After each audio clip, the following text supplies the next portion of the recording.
So thoughts from this morning. And again, as a conservative voter, our main concern is not necessarily who wins so much as what's going on with this process. The main concern is that they are not allowing Republican, or in a lot of cases Democrat, poll watchers into the polls to verify to verify the vote.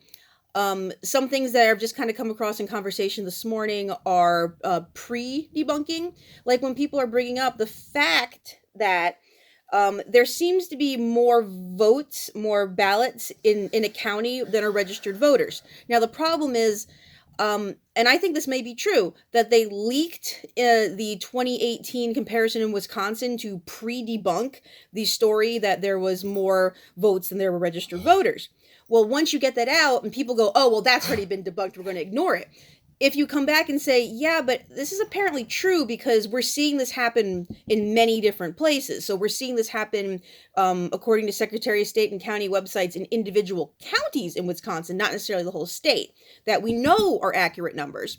We're seeing this happen in Arizona. We know are accurate numbers. We know this happens in California because it's happened before. And so a lot of these state numbers are now coming back saying, wait a minute, they've counted more votes than we have actual registered voters or people that are eligible to be registered voters.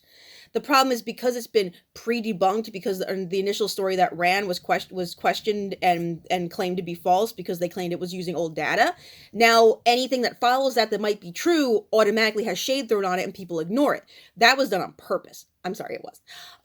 There's also the issue where people left and right are reporting that their votes aren't being counted, especially Republican votes.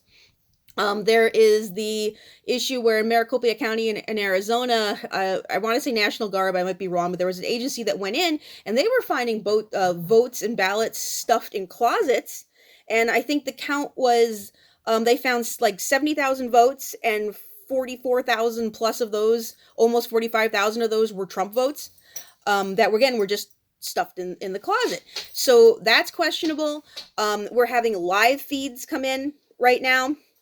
And there's people pulling these off a live feed. There's one from Georgia where you could see the guy getting really frustrated. He's filling out the ballot himself. He's ripping a ballot up and throwing it. You know, there's just something doesn't seem right here.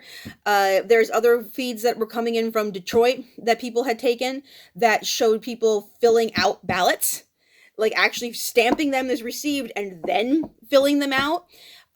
So putting the votes in, there's a record of ballot harvesting that happened in Minnesota. So there are all of this video information, video coming in this. There was a story, apparently, Yahoo News, or it may not have actually been Yahoo News, but there was a small paper that tried to say the burning of the Trump ballots. Oh, well, that didn't actually happen. So we're getting a lot of shade thrown. Now, for the conservative people, this is not anything new. We've been complaining about this for years, that the media has not been honest. We've been complaining about this for years, that they have been flashing up headlines. And if you actually read the article, perfect example was Trump's tax returns. If you actually read the New York Times article, it said at the end of the article, Trump paid his taxes, which is the reason why he only owed $750 for the year that they're reporting on. But the headline that ran was Trump only paid $750 in taxes, which wasn't really honest. If you read the entire article, though, and this has also been a complaint in the media for a long time, even back in the Obama administration, people that were in the media that were trying to be proper investigative reporters were getting very annoyed and leaving their jobs in the media because they were getting, their editors were changing their headlines, or they were putting clickbait up on their headlines, or they were editing their stories, or telling them, oh, no, sorry, we can't run with that. So this is not a new thing. This is not like, oh, this just happened now because Trump's evil. Like, no. This has been going on even back during the Obama era, where people were saying, hey, I'm running with this investigative report. Something doesn't seem right. And I've been trying to do that. I'm trying to pull stuff off of archive.org, been trying to go back and trying to find paper copies and images of stuff, because there's also a lot of stuff being scrubbed. As of last night on TikTok, you can't download any videos that are questioning the election. We've noticed this, and a couple of the conservative commenters on TikTok have noticed this too, where all of a sudden, where you could download, copies of stuff to kind of like look and take your time to investigate on further, you can't download the videos anymore. You can't save them. They're getting taken down left and right. People are claiming community guidelines.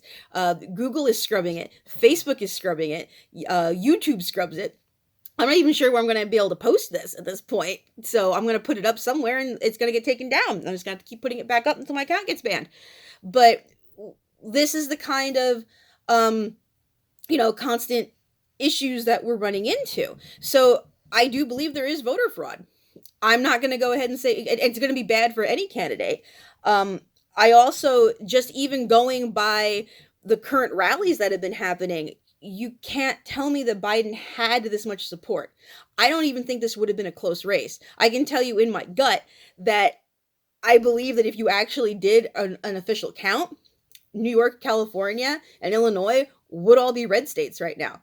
I'm fairly confident of that. The people in Arizona seem pretty confident that Arizona would also be red. I'm also pretty confident that New York City would actually be red, especially if you take a look at the bullshit caused by de Blasio and Cuomo and the absolute push against it. That the people that are still living in those communities, there was Trump support all over the place in the boroughs, which is insane. And again, video photographic evidence. And a lot of people are like, oh, well, that's not true. No, that is true. Don't tell me what I'm observing with my own eyes is not true when there's it's not like, oh, here's just a picture. It's like, no, there's video evidence, like long video where people taking a walk around and showing what's going on, which is significantly different than a cropped photo to make it look like there's more people at a Biden rally or whatever. So that's the difference. The difference is how the video is taken. Wide shots give you a lot of more information than close-ups do. If it's a wide shot and you're looking at something in a wide shot, you can gain a lot more, you can garner more evidence from those photos. You can learn more from those photos because you're not being restricted in what you can see. You can see everything. So that's kind of, where we're getting at. So yeah, I understand trick photography and all. I should know this. I'm a visual effects artist. I have my BFA in visual effects. That's what I study. That's what I do, which is also makes me pretty good at going through and debunking things, because I can usually tell that's computer generated, that's not computer generated, and I will call shit on it going, that's a trick camera angle, or that shot's too tight. I want to know what's going on. And the same thing with videos. Okay, cool. But where was this edited? I see that you're showing this to me, but there's a cut here, and they're jump cuts. What happened in between those cuts? I ask those questions looking at everything.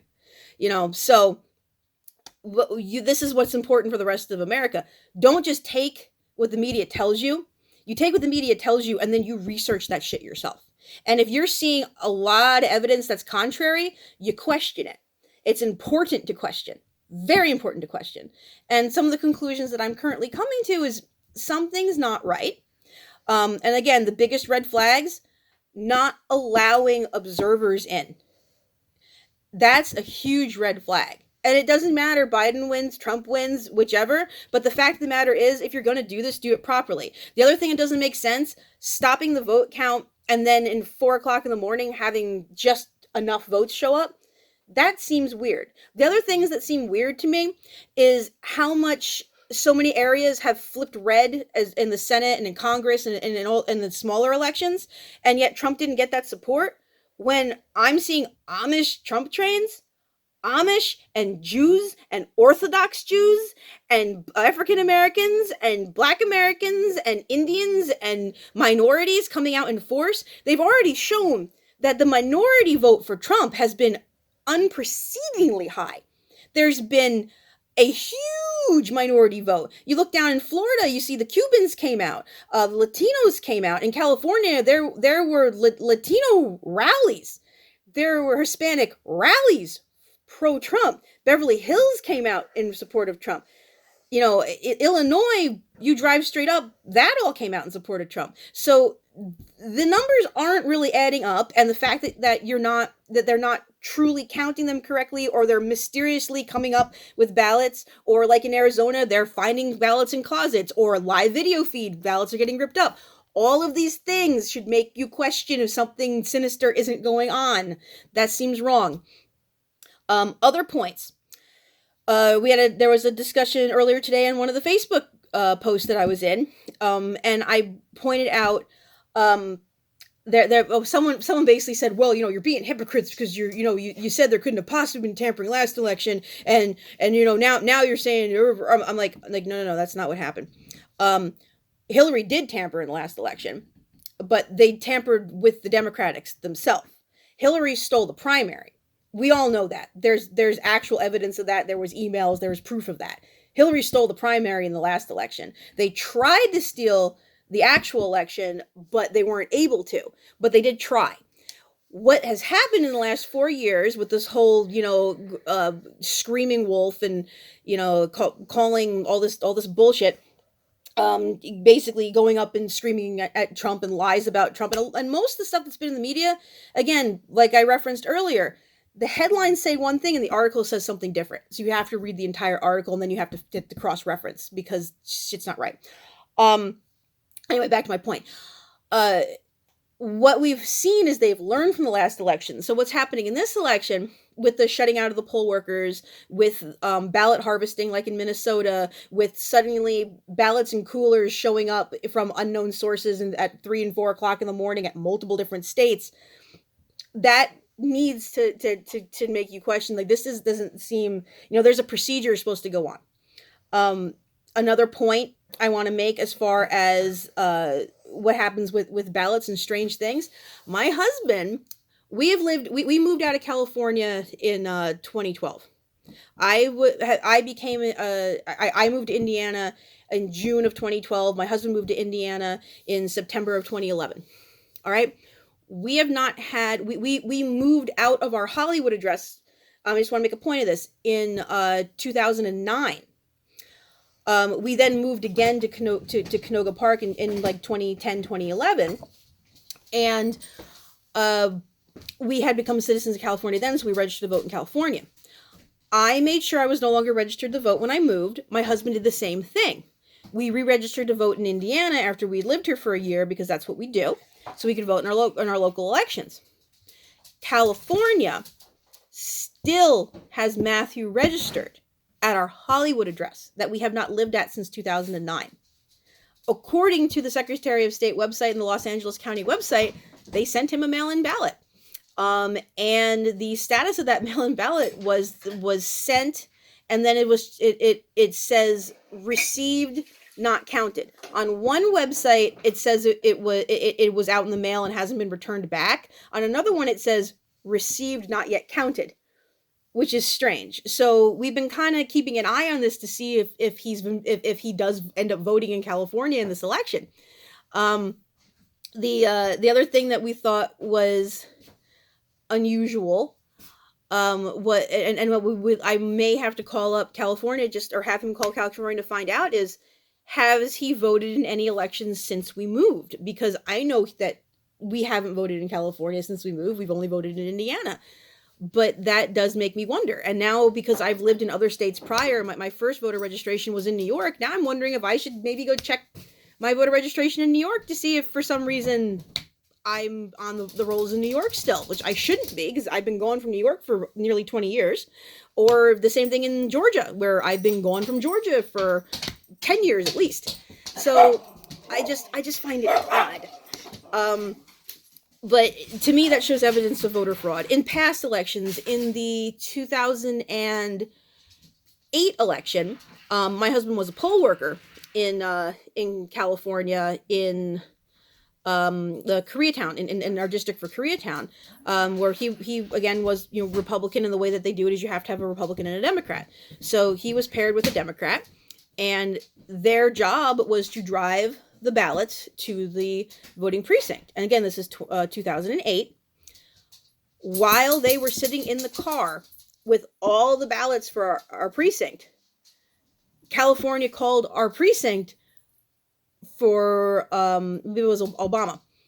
And Matt's like, whoa, time out. And even the Democrats sitting in the car with them, because you had to stay together and drop them off. He goes, we were sitting in the car. We hadn't even dropped them off yet. And they called it. They hadn't counted them because they couldn't count them because they were in the car. But they closed it out and called it. That's the kind of shit. And these things were started small.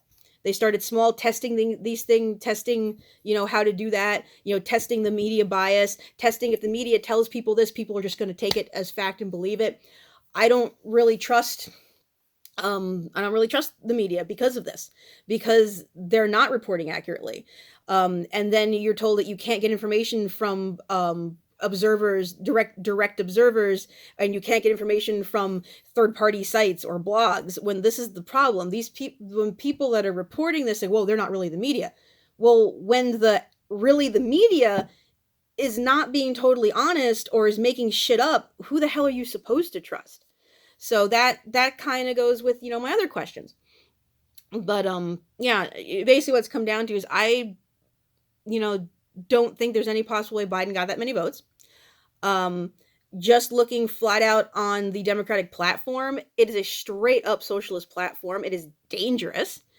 If he wins, fine. We'll see what happens. I have a feeling that if Biden does win, he's not going to be in office very, very long. Who you voted for is Commie Camilla, the one who destroyed San Francisco. I mean, go look at San Francisco.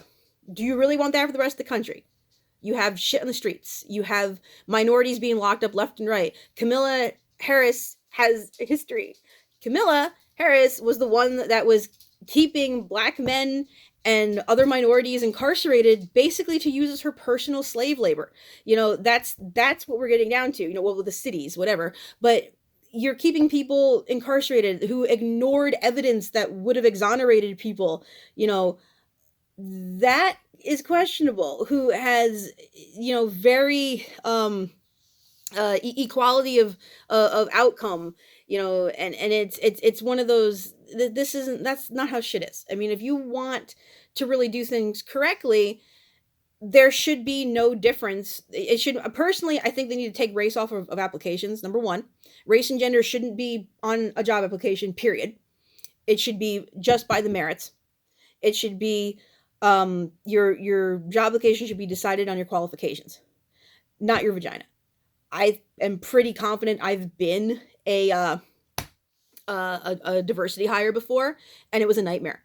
I was put in a position I should not have been put in because I believe that they were paying more attention to my sex than what my qualifications were. And I even told them that when they told me when it was kind of misrepresented what the position was. I thought I had applied for a junior position and I got in and they threw me in a senior position. And I'm like, no, like this is above my abilities at the moment. I wanted to get this job to learn how to do that job. And it was just an absolute nightmare. So I don't like diversity hiring. I think it's dangerous. I think that you actually hurt the workforce in the long run. I think if you hire people that fit the position best, and give them a chance to grow, to move on to the next position up, it's much better for the business, much better for the person, because otherwise you get burned out. I'm probably not going to be doing IT tech ever again because it burned me out so bad. It's okay. I have a fallback. I'm managing a print shop now, which is more up my alley. And I like it. And it's fun. But that's, that's a problem. I don't like the affirmative action. I think it hurts everyone. There's a lot of people that agree with that. I don't really know where else to go at the moment, just to say that, question. You should be questioning. You need to be questioning. You question the media, question the poll, question everything. Go check your own votes. See if your votes have actually been counted. In Indiana, we have ID at the poll. The way that they do it in Indiana, which is, I wish they would do it everywhere, but people are screaming, oh, the minorities, then that's oppression. It's not oppression. I've never met a minority, and you can talk to minorities. I've never met a minority that was unable to get a state-issued ID in order to go vote. I have never seen that before. That seems like complete and utter trash bullshit to me. So in the state of Indiana, you take your driver's license or your state-issued ID, they scan you in, that verifies that you can vote. They mark you off. It's electronic, so you get marked off in the thing. You get handed your ballot, or you get handed a slip of paper to the poll worker. They take you to a electronic voting machine, and you go through and select, and then you cast your vote. That's how it works in Indiana. And that's, I don't see why we can't do that kind of a check-in. Honestly, if it is simply, state ID number, either a scan in a barcode or your driver's license number or your state ID number, there's no reason that we couldn't, in theory, vote online. because it would be the same thing. You'd be literally checking in with your driver's license, and once that's done, it gets checked off. And if you go try to vote and someone's already voted for you, then you call your electoral board or whoever your office is and go, hey, I need to fix this. Very simple, taken care of. So, and someone else was mentioning they see no reason why you shouldn't be able to get a text message to your cell phone, or a confirmation email that says that, oh, congratulations, you voted and here's a copy of your ballot. That seems very logical to me personally. So there should be ways in place that this should never been this shouldn't be a problem. This shouldn't be an issue. There should be ways to match ID to voter. And so, but that is, this seems to be a major problem. The other problem was, I guess they've changed how they were doing provisional in a few states. But anyway, I'm going to end up just rambling here. We're at 20 minutes. I'm going to go ahead and say what you want in the comments. I don't want stupid, Trump 2020, Biden 2020 in the comments. If you have something to legitimately say, please say it. If you decide that you want to attack or tell me I'm stupid or whatever, I'm just going to delete your comment. But if you have a legitimate argument or a legitimate comment, please comment below.